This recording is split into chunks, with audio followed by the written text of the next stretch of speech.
The impossible planet.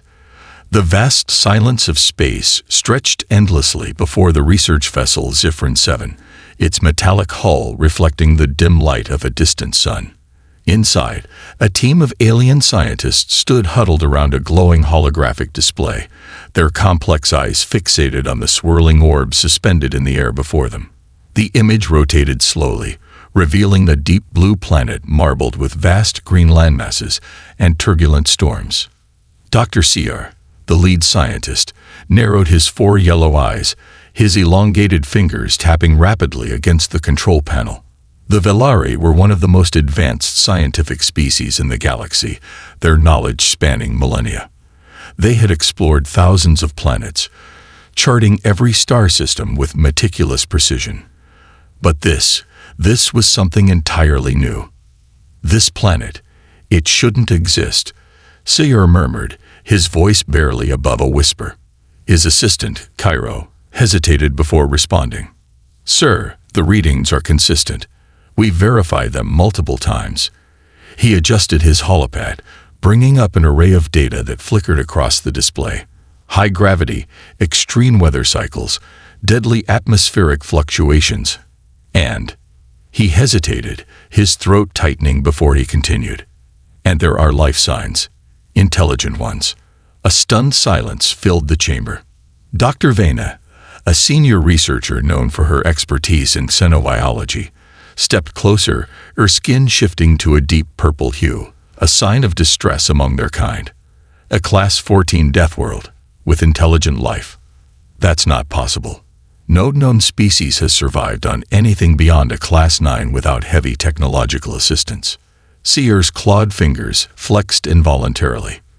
The galactic classification of planetary habitability ranked Deathworlds on a scale of 1 to 14.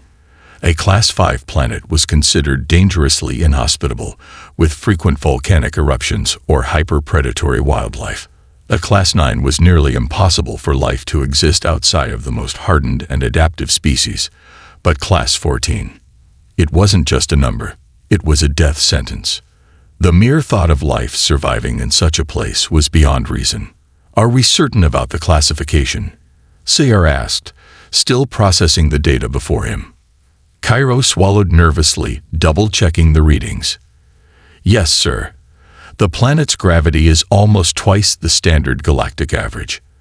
The storms here are unlike anything recorded before.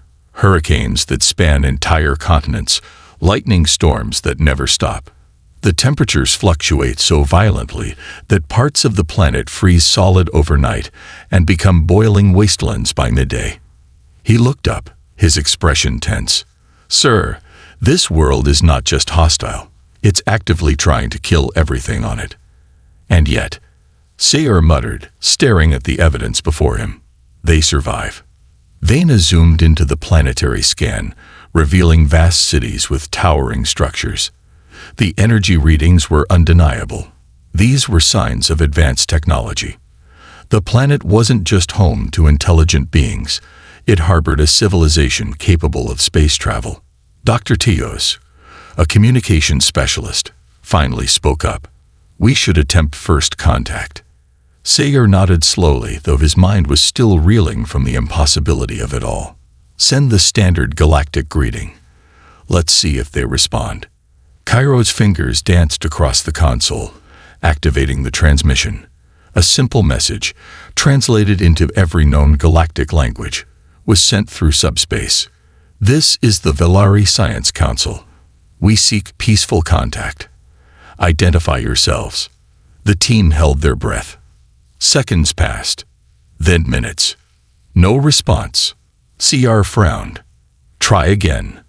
Cairo adjusted the transmission power, amplifying the signal. The message echoed across the planet's atmosphere, reaching deep into its surface. Still, no response. "Are they ignoring us?" Vena asked, a note of confusion in her voice. Cairo's brow furrowed. "No, sir. They're responding." The screen flickered to life, and the entire crew leaned forward as a distorted signal crackled through. The audio was garbled, the language unrecognizable at first, but their translation systems quickly adapted. A deep voice cut through the static. "We hear you." A shiver ran through the room. "Visual," Sayar ordered immediately. The screen adjusted, pixelating for a brief moment before revealing an image that made every scientist in the room freeze in place. A humanoid figure sat in a dimly lit room, its eyes piercing through the transmission like burning coals. Its expression was unreadable, yet its gaze carried a weight that unsettled even the most experienced researchers. The beam's posture was relaxed, almost too relaxed, as if it had expected them to call. For a moment, there was only silence. Then the figure leaned forward, resting its arms on a metal surface. When it spoke again, its tone was calm but deliberate. "Welcome to Earth, the unshaken ones." The silence in the command center of Zifrin 7 stretched on as the transmission hung in the air. No one moved, no one spoke. Every scientist aboard the vessel, beings of logic and knowledge, was at a complete loss for words. "Welcome to Earth."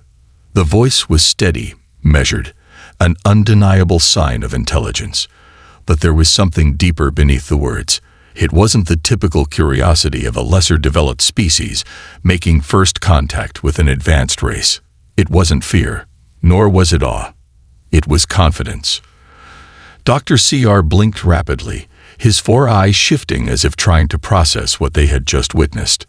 The humanoid on the screen, a being they now knew to be human, had spoken as if they were the ones making contact, as if the Velari were the ones who should be answering them. Vena was the first to break the silence. Did they just welcome us? Dr. Teos, still seated at the communications console, replayed the last few seconds of the transmission, as if checking for errors. There's no distortion. The translation matrix is functioning properly. He glanced at CR, his expression tinged with disbelief. This is exactly what they said. Cairo, who had remained motionless throughout the entire exchange, finally exhaled. "Sir, I don't understand. We just informed them of our presence in the galactic network, yet their response suggests they already knew we were coming." Sayar straightened his posture, pushing aside his confusion. This was unprecedented, yes, but that only meant they needed to investigate further.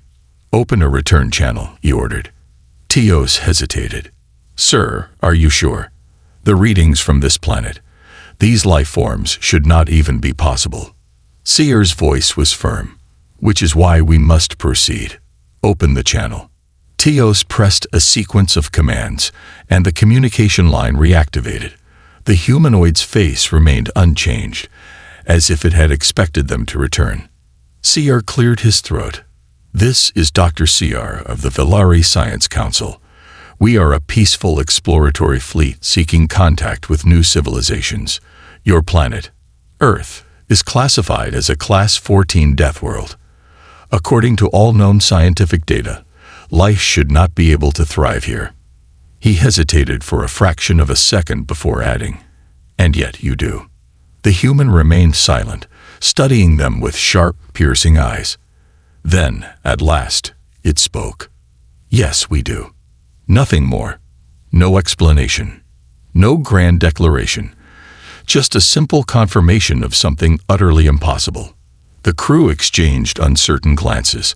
Dr. Vena, her curiosity overcoming her hesitation, leaned forward.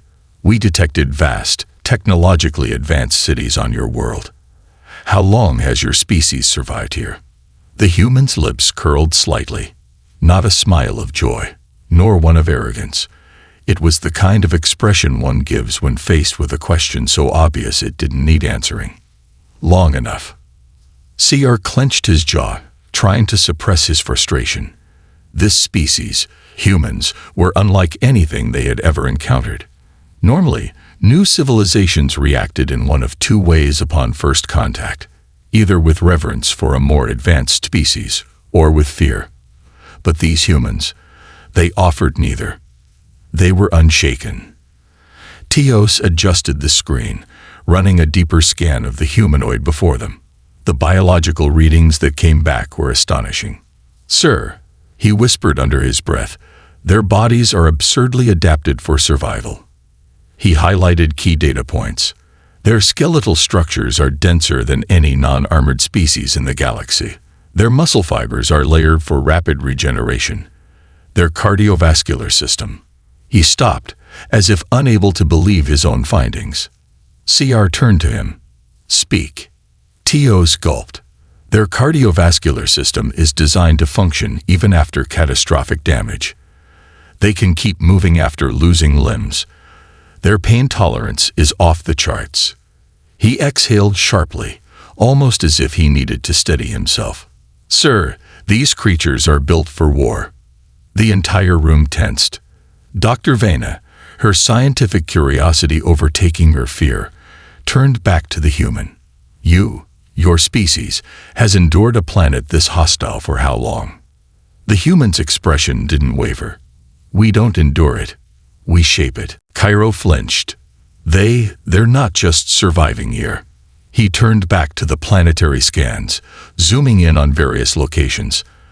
They've built entire cities on fault lines.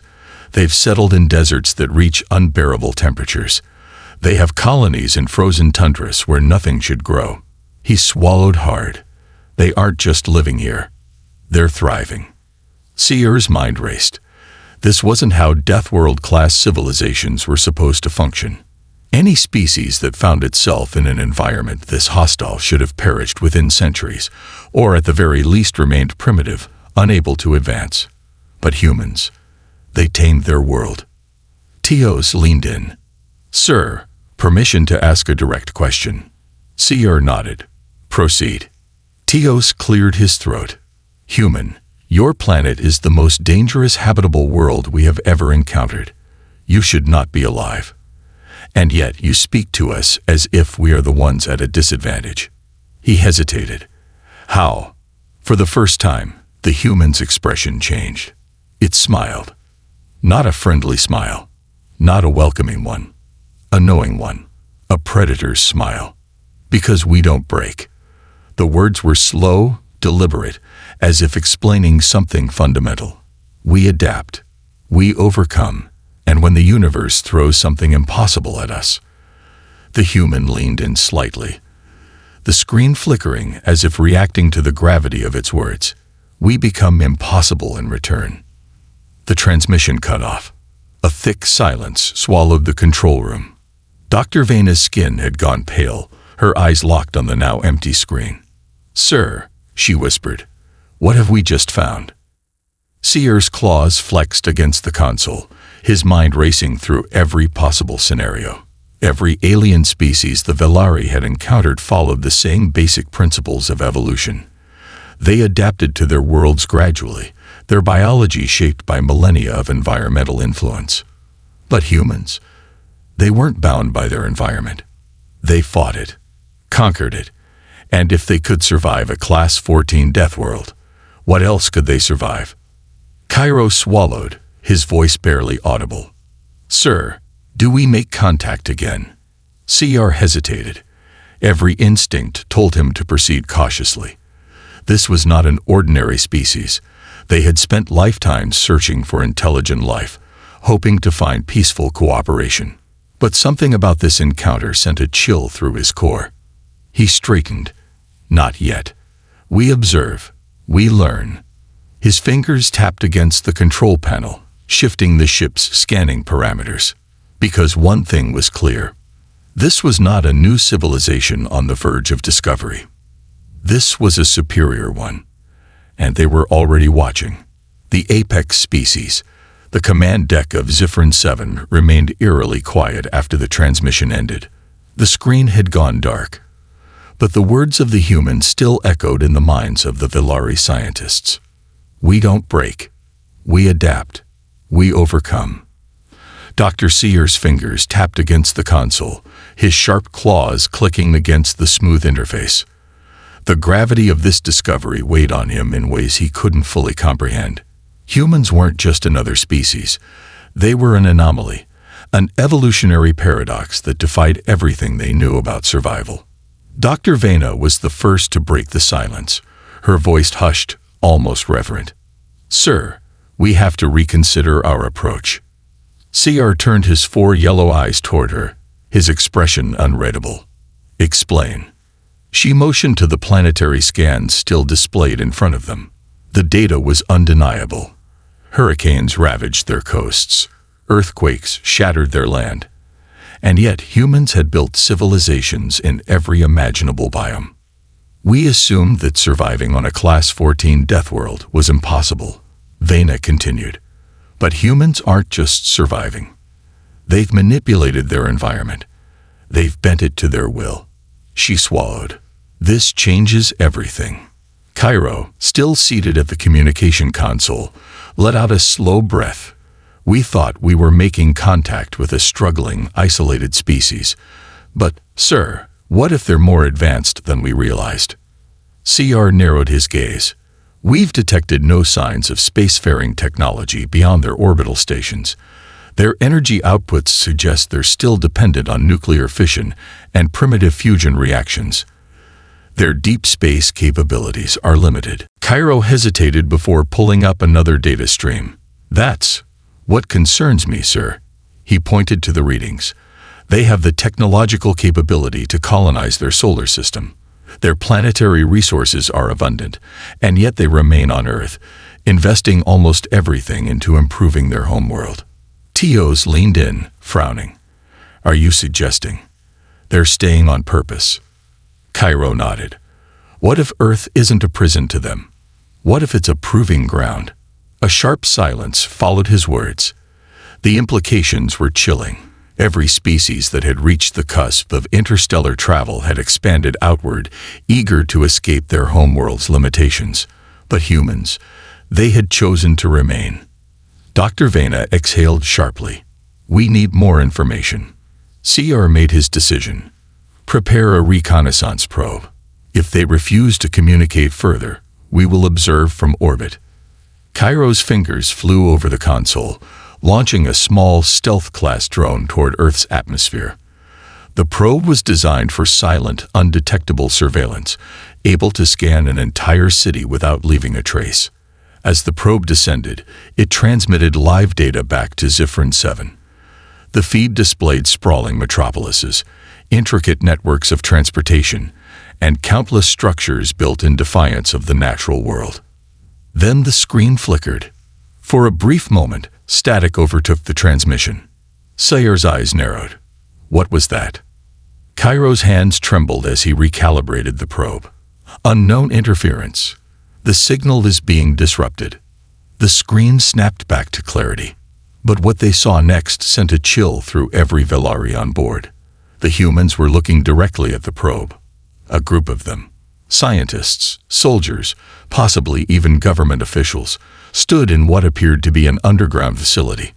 Their technology was primitive by galactic standards, yet their eyes were filled with something far more dangerous than advanced weapons. Awareness. A woman at the center of the group stepped forward, her gaze sharp and calculating. She knew they were watching. Then she spoke. "We see you." The feed cut to static. The silence in the command deck was deafening. Cairo's voice was barely above a whisper. "Sir, they detected us." Dr. Vena's face had gone pale. "That's impossible. Our probes are cloaked against all known spectrums of detection. No pre-spaceflight species should have been able to." "They did," Seer interrupted, his voice low and tense. He turned toward the main console. "Recall the probe. Immediately." Cairo frantically worked to retrieve the drone, but every attempt failed. The probe was offline. Gone. Seconds later, a new transmission appeared on their screen. This time, there was no face, just a simple text message, translated into perfect Velari script. "You wanted to observe. Now it's our turn." The ship's alarms blared. Teos' eyes widened. "Sir, we're being scanned." Seer's breath caught in his throat. "From where?" Teos' hands trembled as he read the data stream. "From the surface, sir. The humans. They're scanning us." It was unthinkable. A species bound to a death world, primitive by galactic standards, was reversing the surveillance on a ship light years beyond their understanding. "They shouldn't be able to do this," Vena whispered. They shouldn't be able to do any of this, Cairo added, his voice shaking. Sayer's mind raced. They had ventured into this system believing Earth to be an anomaly, a mistake of evolution. But now they were the ones being studied. Cairo's console lit up with another transmission. Sir, they're sending us coordinates. CR exhaled slowly. What location? Cairo's fingers hovered over the console. It's an isolated structure. A meeting place. Vena's eyes darted toward him. They're inviting us. CR clenched his jaw. Every instinct told him to retreat, to leave this system and never return. But something about this species gnawed at him, drawing him in. They weren't just dangerous. They were something else entirely. He inhaled deeply. Prepare a landing party. Cairo turned sharply. Sir. Seer's gaze remained fixed on the darkened screen. We wanted to understand what we were dealing with. His claws flexed against the console. Now, we will.